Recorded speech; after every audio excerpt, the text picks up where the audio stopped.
hologram speaks instead of Zelenskyy. A Ukrainian Bayraktar was shot down near Russian Kaluga city. Ukrainian saboteurs with portable missile systems were detained in Russia.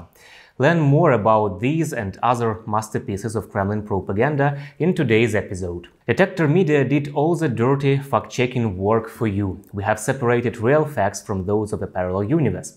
My name is Vadym Miskyi. In the next 10 minutes I will tell you about the most impressive examples of Kremlin propaganda, as well as about some international media that use unverified sources of information. Here we go. How do you recognize bold Ukrainian spies in Russia? Ukrainian license plate on their car, a man-portable anti-air system in each hand. However, for some reason they didn't have this one constant attribute, the business card of the right sector's leader Yarosh, which the FSB always finds at the crime scene. This is how Russian propagandists filmed a staged video about the supposed capture of Ukrainian saboteurs in Russia. This was reported by the Ukrainian Center for Strategic Communications and Information Security. The FSB reported the prevention of 2 acts of sabotage claimed to be prepared by Ukrainian agents who entered Russia via Estonia. One of them was allegedly detained in the Bryansk region of Russia in possession of an improvised explosive device, the other in the Moscow region with 2 Igla manpads. Here is the key moment of this blockbuster.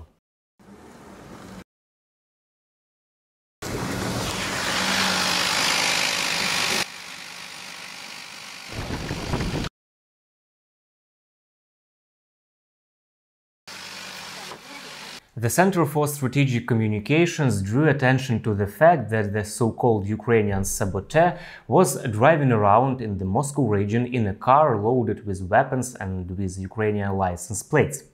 To make the arrest look dramatic, it was filmed simultaneously from several angles. The difference in the distance between the cars in different shots tells us that they had to do several takes. However, the target audience of this performance is not that clear. A domestic one. I'm not sure that even dedicated consumers of Kremlin propaganda will buy it. While Ukrainians are working hard to save up for a new Bayraktar, the Russian army, as propagandists claim, shoots it down with one accurate missile shot. Pro-Kremlin media spread the information that Russians attacked the Ukrainian drone from the Sheikovka military airfield, 225 kilometers from the Ukrainian border. These messages are illustrated with photos of a wrecked Bayraktar that they claim to have shot down. As StopFake found out, the photo has nothing to do with the Russian-Ukrainian war.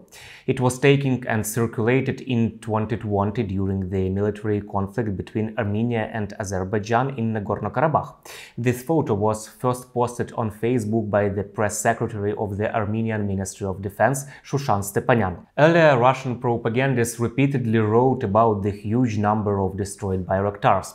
Their claims significantly exceeded not only their number in the Ukrainian army, but also the number of drones made by the Turkish manufacturer. In the meantime, Bayraktars are still doing their jobs in helping Ukrainian soldiers defeat their enemies.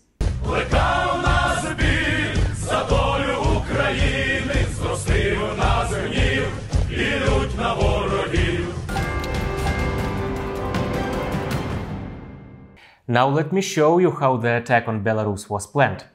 This quote from Lukashenko's speech, which has already become a worldwide meme, looks like a fake by Russian propagandists.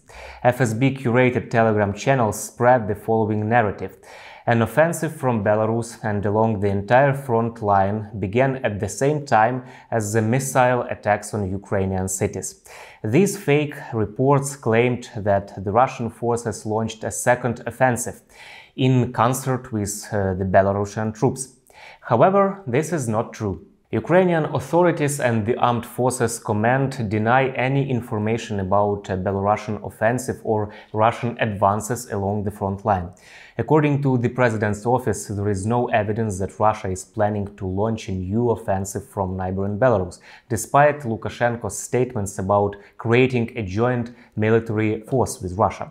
Lukashenko does his best to distance himself from the war. He asks only one thing during interviews with foreign media: not to irritate Putin. You know, the most important thing, the most important axiom is not to drive your companion or even your enemy into a corner. If you drive a person or a country into a corner, there's only one way out from there. That is to move forward. That is why red lines should not be crossed. You just shouldn't cross them. With regards to nuclear weapons, all weapons are created for a purpose, and if this kind of weapon exists, it's clear that it's produced to be used. Russia has clearly outlined its position.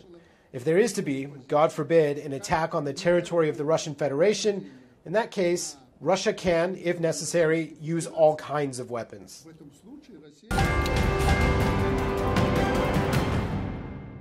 A crime has been committed against Ukraine, and we demand just punishment. The crime was committed against our state borders. The crime was committed against the lives of our people. Do you think this is the president of Ukraine addressing the UN General Assembly? No, it's not. It's not him. It's a hologram. This clumsy fake is being spread by the Kremlin propagandists. Russian Foreign Ministry spokeswoman Maria Zakharova said that NATO created a hologram of Zelenskyy to use instead of the real one. Don't ask why. How did Zakharova come to this conclusion? She must have seen the news from 3 months ago that a hologram of the Ukrainian president visited the Viva Tech conference in Paris. Here's how it happened. Digital infrastructure is the most stable and efficient one during the war.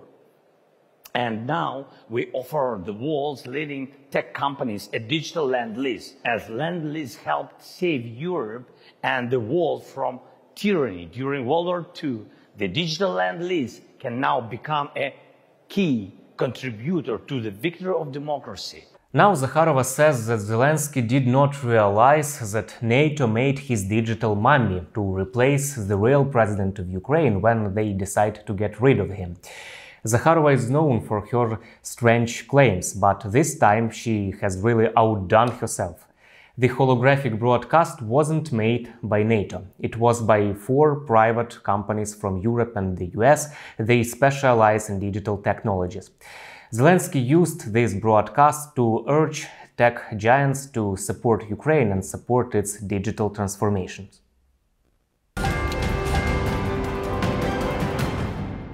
Hi, Vadym Miskyi, mind you, not a hologram, would like to say goodbye and see you soon. I have many more such Russian propaganda masterpieces in my collection that might yet rival Tolkien. I'll cover them in the next episodes. Good luck!